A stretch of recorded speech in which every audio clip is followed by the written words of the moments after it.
Bienvenidos al módulo 2, técnicas actualizadas de recolección y análisis de datos del programa FORCI 2026. En esta primera sesión trabajaremos el diseño de instrumentos digitales para la recolección de datos utilizando herramientas como Google Formulario. Sabemos que actualmente gran parte de la investigación académica utiliza formularios digitales debido a su facilidad de distribución, automatización y organización de respuestas. Sin embargo, digitalizar un instrumento no significa únicamente pasar de preguntas a una plataforma. Un instrumento digital debe responder a criterios metodológicos, técnicos y éticos.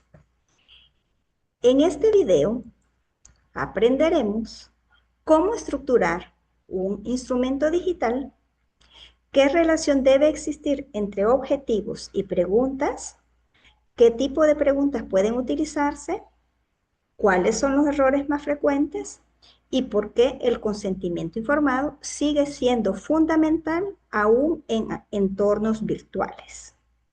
Pero ahora veamos, ¿qué es un instrumento digital?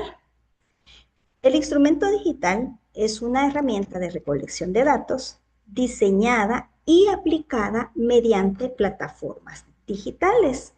Tal es el caso de los Google Formularios o de los Microsoft Formularios. Entre las herramientas más utilizadas están estas dos que les mencionaba, pero también existen otras herramientas como SurveyMonkey que también se pueden utilizar para elaborar instrumentos digitales. Estas herramientas permiten distribuir encuestas mediante enlaces o códigos QR, recopilar respuestas automáticamente, exportar datos a hojas de cálculo y facilitar el análisis posterior. Sin embargo, es importante que tomen en cuenta que la tecnología nunca va a sustituir el diseño metodológico. Un formulario puede verse muy bonito, pero si las preguntas están mal redactadas o no responden al objetivo de investigación, los datos obtenidos no les serán útiles. Veamos la relación entre objetivo, variable y pregunta. Como pueden observar en este diagrama, tenemos que lo primero en una investigación es establecer el objetivo a partir del cual se van a identificar las variables. Posteriormente se deben establecer los indicadores y por último formular la pregunta de investigación o las preguntas del instrumento. En el ejemplo, vamos a ver, si yo tengo el objetivo identificar el uso de herramientas digitales en docentes universitarios, mi variable principal es uso de herramientas digitales. Yo puedo establecer como uno de los indicadores de esa variable la frecuencia del uso y formular la pregunta que va a ser parte de mi instrumento, con qué frecuencia utiliza herramientas digitales en sus actividades académicas. ¿Qué significa esto? Que cada pregunta debe tener una función metodológica clara. En este caso, pues, surge del indicador. El indicador viene a una variable, viene a estar relacionado con la variable que se identificó y a su vez la variable surge del objetivo.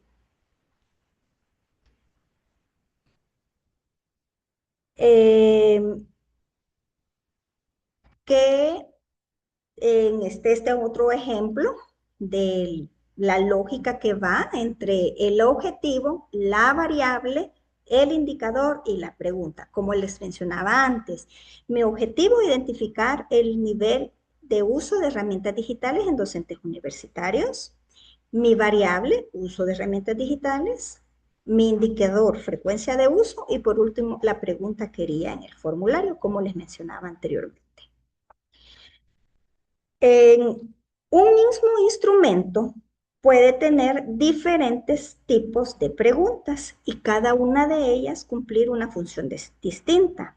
Por ejemplo, tenemos las preguntas cerradas, que son en este caso limitadas porque ya dan una respuesta predefinida, como por ejemplo, si yo preguntara, ¿utiliza herramientas digitales? Y pongo la opción de respuesta sí o no. Estos son ejemplos de preguntas cerradas. En segundo lugar, tenemos las preguntas abiertas. En este caso, las preguntas abiertas son más libres y suelen usarse en estudios cualitativos. Sin embargo, pueden haber en estudios cuantitativos preguntas abiertas. Por ejemplo, puedo preguntar, ¿qué dificultades enfrenta al utilizar herramientas digitales? Pero como yo no sé qué tipo de dificultades me van a responder, la dejo de forma abierta para que el encuestado me responda si tiene problemas de conectividad, si tiene problemas con acceso a los dispositivos, entre otras preguntas que me puede responder. También tenemos preguntas de escala de Likert. Estas preguntas se utilizan para medir percepciones o niveles de acuerdo. Por ejemplo, si yo hago una afirmación y pido que el encuestado me diga qué tan de acuerdo está con dicha afirmación. Por ejemplo, las herramientas digitales facilitan mi trabajo académico y yo le pido al encuestado que me diga si está totalmente de acuerdo, ni de acuerdo, ni en desacuerdo o totalmente de acuerdo. Pero lo importante acá es que al seleccionar el tipo de pregunta que se va a utilizar, nosotros debemos preguntarnos antes qué tipo de información necesito, si la respuesta va a ser analizada cuantitativamente o cualitativamente, o si la pregunta responde al objetivo. Existen algunos errores muy frecuentes a la hora de elaborar los instrumentos, como por ejemplo, formular preguntas ambiguas. En este caso, he ejemplificado una pregunta que dice de la siguiente manera: ¿utiliza frecuentemente herramientas tecnológicas? ¿Cuál es el problema de esta pregunta? Es el término frecuentemente. ¿Por qué? Porque para una persona frecuentemente puede ser 2 veces al día y para otra persona frecuentemente puede ser 2 veces a la semana, pero son formas de medir de diferente manera. Uno está midiendo diario y el otro está midiendo semanalmente, pero para los dos es frecuentemente. Entonces, esa ambigüedad hace que no se tenga una información veraz. ¿Cuál sería lo correcto en este caso? Lo correcto sería preguntar cuántas veces por semana utiliza herramientas digitales en sus actividades académicas o cuántas veces al día, dependiendo qué tan específico querramos ser nosotros con la información que querramos recolectar. Un segundo error que suele cometerse son las escalas mal construidas. Y ojo, las escalas deben ir ordenadas de mayor a menor o de menor a mayor, pero en igual magnitud. Un ejemplo incorrecto de escalas mal construidas es la que se muestra en el ejemplo: excelente, muy bueno, bueno y mal. ¿Cuántas opciones positivas se encuentran en esta escala? Hay 3, pero hay solo una opción que se inclina por el lado negativo. Esto implica un sesgo. Acá hay un sesgo positivo porque la cantidad de escalas de respuestas positivas es mayor a las escalas negativas. ¿sí? Acá podría ser una escala de 4 puntos en donde haya excelente, muy bueno, malo o muy malo. O sea, 2 del lado positivo, 2 del lado negativo. O puede haber una escala de 5 puntos en las que haya 2 del lado positivo, 2 del lado negativo y un punto medio. O sea, el punto medio da como también ese equilibrio. Otro error que se suele cometer a la hora de construir formularios o instrumentos es elaborar formularios excesivamente largos. Y sobre todo en el ámbito virtual hay que tener mucho cuidado con este aspecto, porque los formularios muy, muy largos tienen una probabilidad de que se dejen a medias, de que se dejen incompletos. ¿Por qué? Porque la gente se cansa. Se cansa la gente de estar respondiendo, pasa a la siguiente sección y sigue respondiendo y a qué hora va a terminar. Entonces los formularios muy largos tienen un riesgo de no respuesta muy alto. Entonces, aunque uno tenga muchos indicadores, tiene que elegir en los que son realmente necesarios para el cumplimiento de sus objetivos, de tal manera que su instrumento, si es virtual, no dure más de 15 o 20 minutos. Un instrumento que ya dura 20 minutos, ya se corre el riesgo de que se lo dejen incompleto. Y por último, el cuarto error es la ausencia de validaciones. ¿Qué significa esto? La ausencia de validaciones es que cuando yo pregunto la edad, ¿qué espero que me respondan? Espero que me respondan un número.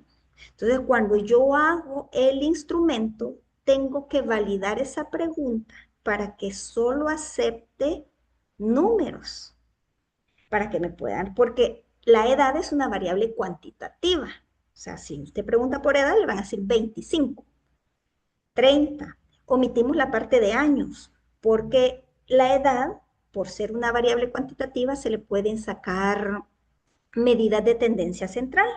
Y si yo le pusiera la palabra años, tendría que borrar esa palabra para poder sacar ese tipo de medidas. Entonces, solo me tienen que responder números: 25, 30, 53, 18, etcétera.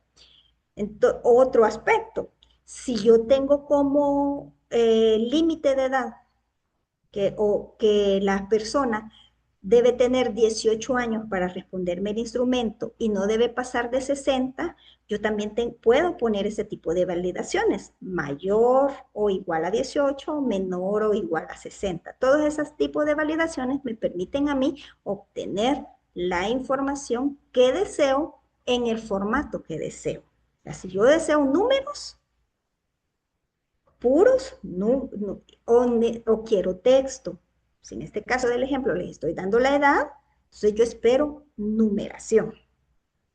Otro error que puede salir en la validación son preguntas obligatorias mal configuradas. Por ejemplo, o saltos mal configurados. Hay preguntas en las cuales si responden que sí, salta a una sección, o si responden que no, puede ser que pase a otra sección, que continúe el formulario o que finalice el formulario. Todas esas configuraciones, si uno no las hace, corre el riesgo de que el formulario sea completado de forma incorrecta o de forma inconsistente con lo que realmente se espera de la recolección de datos. Y eso va a afectar en algo que vamos a ver, creo que en la próxima sesión, que es en la limpieza de datos, porque entre más cantidad de preguntas inconsistentes tenga el instrumento, más difícil va a ser la limpieza que se debe hacer a esa base de datos, porque la base de datos tiene que estar, por decirlo de alguna manera, perfecta. Y si hay preguntas mal escritas, mal respondidas, no validadas, eso hace que la base de datos tenga demasiadas irregularidades.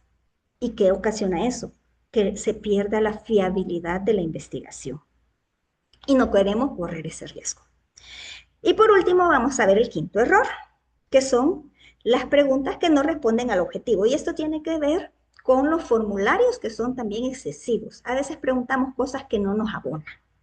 Entonces, debemos tener mucho cuidado de que cada pregunta que va en el instrumento tenga una justificación. ¿Y cuál es la justificación? Que cumple con un indicador, el indicador se relaciona con la variable y por tanto la variable surge del objetivo. Esa es nuestra justificación.